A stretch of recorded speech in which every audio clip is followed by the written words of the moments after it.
आप शांति रखिए। अब मैदान छोटा पड़ गया है। आप जहां हैं वहीं खड़े रहिए। मैं आपके प्यार के लिए, आपके उत्साह और उमंग के लिए मैं हृदय से आपका बहुत आभारी हूं। भारत माता की, भारत माता की।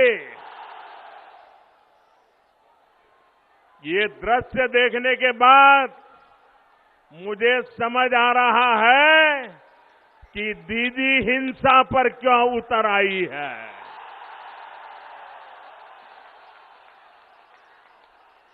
ये आपका प्यार है,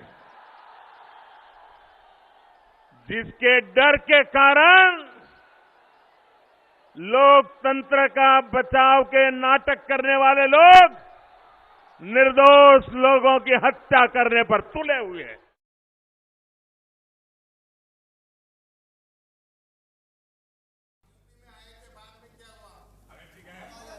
और जैसा अखबारों में छपा है उसके आधार पर मैं कह रहा हूं, उन्होंने कहा कि मेरी क्या औकात है जो मैं इस तरह का कानून बनाऊं, आपकी राय के खिलाफ कानून बनाऊं।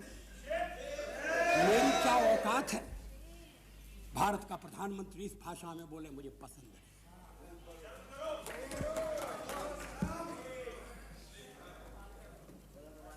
अगर प्रधानमंत्री की औकात नहीं है तो इस देश में किसकी औकात है?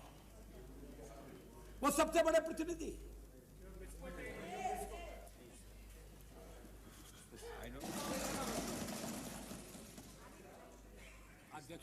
What I said was, right from Indira Gandhi's days, there was a clear announcement from the Government of India here in this House that the personal law of a section of people, any section of people, will not be changed without consulting them and taking their consent, against their consent.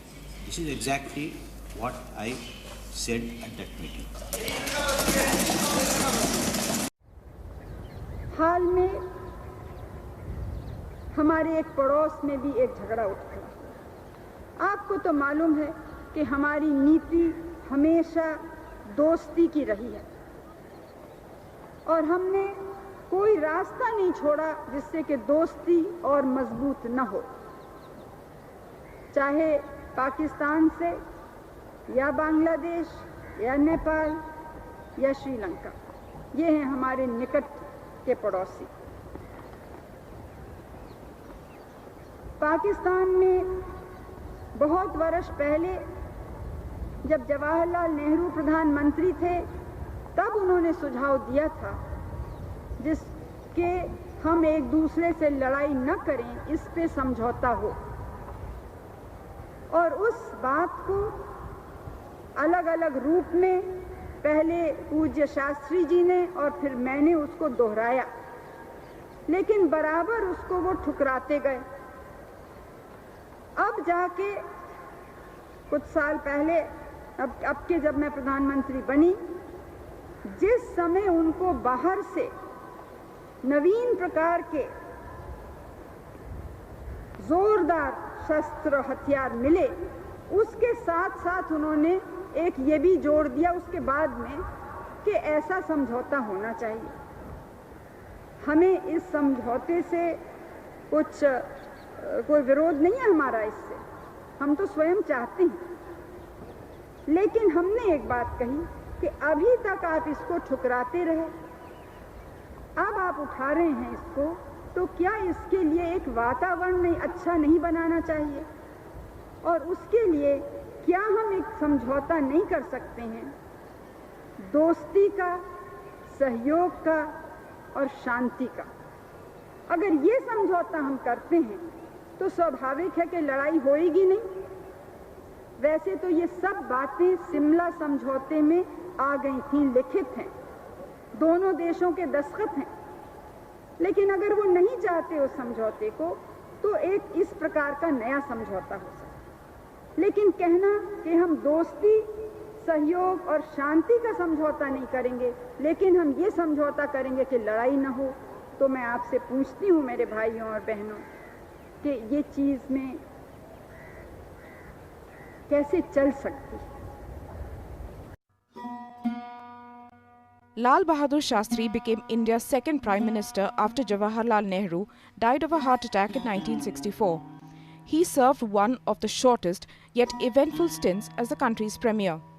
His term saw India defeat Pakistan in the 1965 war.